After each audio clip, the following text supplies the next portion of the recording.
हे गोविंद, आप तो प्रेम हैं, आप तो करुणा के सागर हैं। मेरे शब्द से यदि किसी का मन दुखा हो, मेरे कर्म से यदि किसी को पीड़ा मिली हो, तो कृपा कर मुझे क्षमा करो।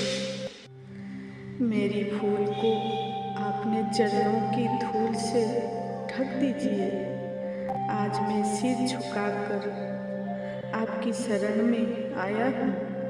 आज मैं पूरी तरह आपकी शरण में हूँ। ना भविष्य की चिंता, ना बीते कल का बोझ, बस आपकी दया की आशा।